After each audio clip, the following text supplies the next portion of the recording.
Selamat datang di episode terbaru Melaku Jatim. Saat ini saya sudah berada di Kota Malang, sebuah kota yang selalu punya cerita menarik untuk dikulik. Nah, di episode kali ini saya ingin mengajak kalian semua untuk menyusuri keunikan dari kuliner ini. Biasanya nih kalau di kuliner itu kan disajikannya di warung, di restoran, di tempat makan gitu ya. Tapi kalau di kuliner yang satu ini tuh menarik karena berbeda itu, yaitu disajikan di mobil Daihatsu Grand Max. Nah, seperti apa keseruannya?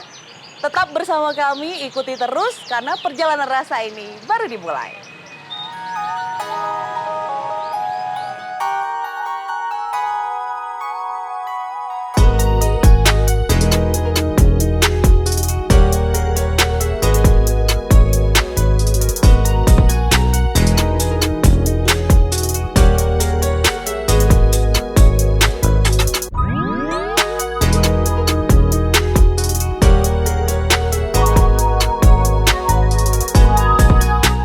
Tribuners, sekarang aku udah sampai di Burger Fun Malang nih yang menjadi alasanku untuk datang ke Kota Malang kali ini di program Melaku Jatim. Nah, kita mau tahu lebih banyak tentang Burger Fun Malang ini.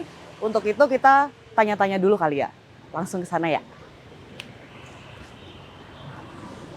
Halo, Mbak. Halo. Ya, mungkin perkenalan dulu kali ya dengan Cindy. Mas Cindy ya Mbak. Iya. Mas ya, ini aku tertarik banget nih Pak dengan Burger Fun Malang, soalnya kan biasanya kalau misalkan restoran atau tempat makan lah ya yang menyediakan burger, makanan seperti itu sudah ada tempatnya. Nah, ini tuh Bapak memilih Fun untuk dijadikan tempat menyiapkan sekaligus masaknya nih. Betul. Iya, betul. Nah Pak, mungkin sebelum kita jauh ke sana, aku penasaran banget karena lihat dari gambarnya menarik banget. Oh iya tuh. Iya. Oke, kalau gitu aku mau pesen satu yang best sellernya, yang rekomendasi nih. Boleh. Hawaiian ya, bisa dibuatkan Hawaiian. Oke. Ya. Saya pesen satu ya Pak. Boleh. Nah, mungkin sembari dibikinin mau ngobrol dulu tentang Burger Fun Malang. Boleh ya? Senang hati. Baik, Oke, ya. kita ngobrol dulu mungkin di dalam ya Pak. Boleh, oke. Oke. Iya Mas Cindy. Oke. Ya. Jadi begini, pada saat didirikan Burger Fun itu, saya terinspirasi yang pertama adalah bagaimana berjualan dengan memakai food truck. Karena saya melihat di beberapa negara, di negara tetangga ada di Malaysia, kemudian di Amerika itu orang berjualan dengan food truck. Dan food truck itu kaki limanya lah gitu kan. Namun tentunya food truck ini mempunyai satu keunikan. Keunikannya apa? Proses produksi maupun berjualan bisa dilakukan dalam satu mobil. Dan ini yang saya buat dengan mendesain dari mobil pick up Daihatsu Grand Max, kemudian menjadi food truck Burger Fun. Dan kami menjadi pionir di Jawa Timur. Food truck yang pertama kali yang ada di Jawa Timur adalah Burger Fun. Nah, ketika saya melihat bahwa mengapa di Indonesia tidak memakai burger sebagai satu kudapan masyarakat yang ada di Indonesia. Pertama, burger itu merupakan lambang makanan pokok. Ada karbohidrat, proteinnya mengandung karbohidrat. Ada protein, patties. Kemudian ada juga acar, pickles. Orang Indonesia makan gulai pakai acar, orang Cina makan mie pakai acar. Di burger ada acar. Kemudian ada sayur, ya ini tentunya bentuknya lettuce ya, di sayur burger itu yang original adalah lettuce. Kemudian yang mengenal lagi adalah kecap. Orang Indonesia mengenal soy sauce sebagai kecap, tapi orang Western food itu mengenal kecap itu adalah saus tomat. Ya, jadi ini adalah lambang makanan pokok lah. Jadi makanan pokok yang bisa dinikmati mulai dari ujung dunia di timur sampai ke barat. Jadi ini memang merupakan satu makanan pilihan lah. Dan ini dalam waktu yang singkat, tidak perlu harus duduk di meja, bisa dimakan sambil berjalan atau bisa dimakan dengan tidak harus formal. Ini tentunya merupakan satu pilihan lah bagi masyarakat untuk memakai burger sebagai kudapan. Mas, ini aku boleh naik? Boleh, silakan. Oke, bantu ya, permisi. Bisa? Bisa. Aduh, permisi. Oke, berarti pertama-tama untuk proses pembuatannya itu disiapkan apa dulu? buns dulu. Buns dulu, Nah, oke. buns itu harus diolesin mentega kayak gini, harus yang Oke, rata. atas Nih, bawah berarti ya? Atas bawah. Bawah dulu deh Pokoknya ya. rata. Oke, ini aku coba. Seberapa ini? Secukupnya yang rata. Selanjutnya, Kita sambil nunggu kompornya panas, bisa diolesin mentega gini biar kita tahu kompornya panas atau enggaknya. oh I see. Terus ditumpuk langsung gini. Dua aja. Kalau Mbak Cindy mau nyoba, silakan. Mau nyoba? Boleh. Boleh. Cukup nggak ini tempatnya Cukup. tapi ya? Ini taruh. Tengah aja, Mbak. Oke, karena satu doang. Iya. Terus dibiarin aja gini. Ya dibiarin sampai diputer-puter kayak gini nggak apa-apa, biar merata. Oh, I see. Sekarang petisnya ya, Pak. Pakai mentega cuman buat ngecek panasnya sama biar nggak begitu biar nggak begitu lengket sama pennya. Ini beef. Iya, Homemade kalau ya? ini beef. Iya, kalau beefnya homemade. Beef sama chickennya juga homemade. Chickennya juga homemade. Homemade. Ini dilepas dulu atau? Dilepas ini samanya. Lepas langsung taruh. Atas bawah dulu, sama aja. Sama aja. Ntar dibahas. Satu. Satu dulu aja nggak apa-apa. Oke. Biar kita tahu. Dipenyet. Penyetnya pakai ini.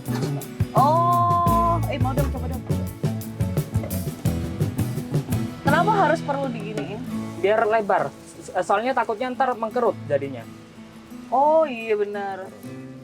Kalau panas dia mengecil ya. Iya. Makin panas makin mengecil dia.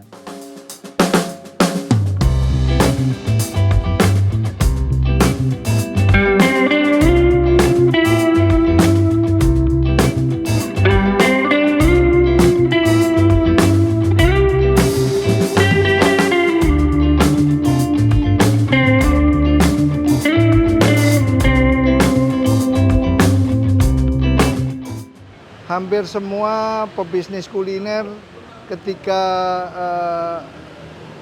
memasuki zaman COVID ya, ini pasti akan mengalami problem yang luar biasa, tantangan yang luar biasa. Satu hal yang cukup menarik adalah ketika saya hanya bisa membuka outlet ini dalam waktu 2 jam. Jam 6 sore buka, jam 8 harus tutup. Dan tidak boleh buka di siang hari pada waktu itu. Ketika hal ini terjadi, maka saya harus mencari celah atau peluang apa yang bisa didapat. Tentunya tidak semua orang ingin untuk membeli burger. Tapi ada customer burger ataupun ada pelanggan yang sangat loyal. Sehingga saya harus tahu melayani mereka bagaimana mereka ingin membeli burger. Ya, saya tentunya memberi gambaran bahwa ternyata yang membeli burger ini adalah mereka yang tidak punya problem finansial.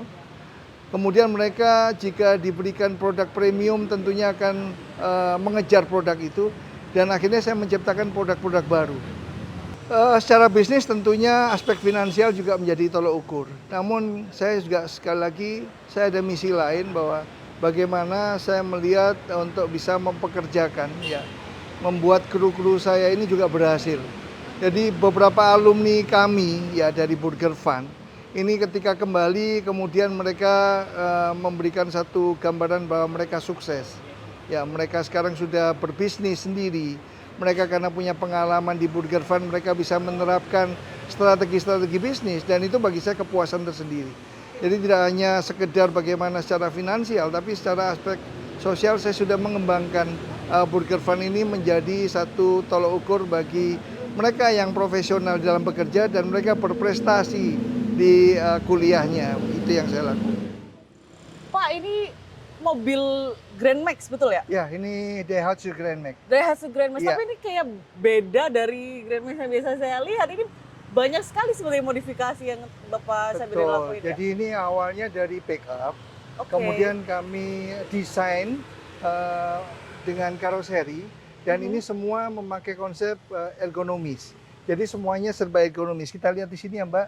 Oke. Jadi memang ini adalah satu pattern yang memang dibuat untuk mengenalkan brand Burger Fun dan contoh dari produk dari Burger Fun.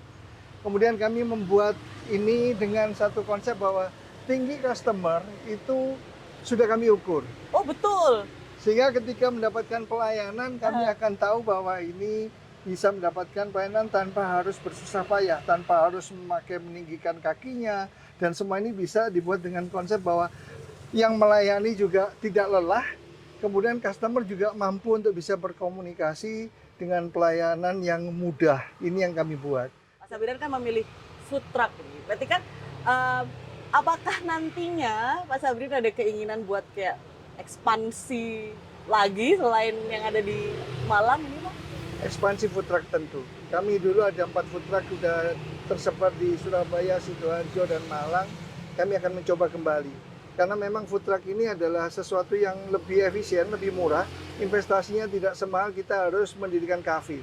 Pak, tapi kebetulan banget nih kalau misalkan Pak Sabirin mau nambah unit Daihatsu Grand Max untuk mengembangkan Burger Fun Malang ini. Saat ini Daihatsu lagi ada promo undian umroh David, Pak. David ya Mbak, David. program David. Apa itu Mbak? Nah, program David ini kalau misalkan Pak Sabirin itu membeli Grand Max ataupun mobil dari Daihatsu lainnya, nanti Pak Sabirin akan dapat kesempatan buat berangkat umroh gitu. Alhamdulillah. Iya, jadi kalau selain bisnisnya berkembang, ada kesempatan juga buat ke tanah suci. Baik. Kami jadikan catatan, kami coba untuk pertimbangkan Mbak. Terima kasih Mbak Sini infonya. Karena menyangkut ini teknis ya, menyangkut teknis dan juga menyangkut tentang bisnis, kami sesungguhnya punya banyak pilihan pada waktu itu. Dengan berbagai merek dan tentunya kami harus menghitung kembali secara teknis apakah memang layak dan mana yang paling memberikan satu perlindungan terhadap operasional, mampu untuk melakukan aktivitas dengan mobilitas tinggi. Dan kami melihat ketangguhan beberapa merek dan kebetulan yang saya pilih adalah Grand Max. Saya memakai desainer khusus untuk bisa menciptakan bahwa Grand Max ini dari pickup bisa dipakai untuk mengoperasikan dapur berjalan. Dan itu tidak mudah untuk memilih. Dan saya bisa melakukan hal ini dengan berbagai pertimbangan. Ada berbagai merek. Salah satu keunggulan dari Grand Max adalah ketika memiliki tangki bahan bakar di depan, di bagian depan mobil. Nah, sedangkan yang lain ada di tengah ataupun di belakang. Kami melakukan aktivitas ini dengan memakai kompor ya. Tentunya ada bahaya yang harus kami perhitungkan. Kami memitigasi risiko dari kebakaran itu dengan cara memilih Grand Max. Ini salah satunya. Pak Sabirin, ini kan tadi kita sudah melihat yang di luarnya yang banyak modifikasi. Ini tapi kalau di kabinnya ini ada yang dimodifikasi untuk menyesuaikan nggak, Pak? Sama sekali tidak. Ini originalnya atau kondisi aslinya seperti ini. Kami tidak modifikasi. Namun untuk yang di belakang kami betul-betul desain yang memang untuk menyenangkan atau membuat kenyamanan bagi yang ada di dalam mobil. Oke, ini kan Pak Sabirin sudah memakai cukup lama dari 2010 ya Pak ya? Iya. Berarti berapa itu? 16 tahun ya. 16 tahun? Iya. Ya. Itu udah SMA lah berarti ya? Iya. Nah itu dari awal Pak, dari memakai sampai sekarang itu after sales-nya dari pihak Daihatsu-nya itu seperti apa Pak yang Bapak alami? Baik, jadi begini, mengapa kami memilih Daihatsu? Salah satu produk Astra itu after sales-nya yang terbaik ya. Kami bisa mendapatkan pelayanan yang prima. Kami juga mendapatkan suku cadang dengan mudah dan murah gitu kan. Sehingga kami tidak mempunyai persoalan yang sangat problem yang besar untuk bisa memakai Grand Max. Jadi Grand Max ini mudah perawatannya, suku cadangnya bisa dapatkan di mana-mana. Saya kira ini mungkin bisa dipakai untuk banyak hal ya. Karena memang ini produk Daihatsu di bawah Astra menjadikan pilihan bagi konsumen yang memang membutuhkan untuk kebutuhan baik untuk bisnis ataupun untuk pribadi, saya kira itu. Kemudian kami memang berniat bahwa kami menjalankan bisnis Burger Fun ini untuk membuat alumni-alumni. Jadi kami dibantu oleh para mahasiswa yang ada di Kota Malang. Dan mahasiswa ini tentunya sekarang sudah menjadi sarjana. Jadi karena Burger Fun ini kami sudah menghasilkan lebih dari 100 sarjana. Ini yang membuat kami merasa bahwa kami harus tetap melanjutkan bisnis ini. Dan kami tidak melihat bisnis ini dari hanya sisi bisnis, namun ada aspek sosial yang kami juga harus jadikan satu misi kami di dalam melakukan pengembangan bisnis dari Burger Fun. Ya, seperti Burger Fun, ya, It's Grill, with love and passion. Jika Anda melakukan aktivitas usaha atau berbisnis, ya Anda harus mencintai apa yang Anda lakukan. Dan Anda harus punya passionate, Anda harus punya hasrat untuk melakukan aktivitas itu. Tanpa dua hal itu, maka mereka tidak mampu untuk bisa mengembangkan bisnis dan mereka tidak akan sustain. Mereka akan terhenti di tengah jalan karena mereka tidak mencintai bisnisnya dan mereka tidak mempunyai hasrat untuk bisa mengembangkan bisnisnya. Jadi love and passion itu adalah satu kunci untuk bisa melakukan aktivitas bisnis. Ini tentunya pesan saya bagi pemula startup ataupun anak-anak muda yang ingin berbisnis. Burger itu udah jadi. Ini burger yang tadi aku buat dibantu sama Mas Rafael. Dan aku udah pengen banget menikmati lihat lelehan kejunya. Nah, sambil nanti aku menikmati, kayaknya perjalanan rasa kita di episode Pelaku Jatim kali ini harus berakhir. Tapi tenang aja, masih banyak episode selanjutnya. Tetapi Pelaku Jawa Timur. Bye-bye!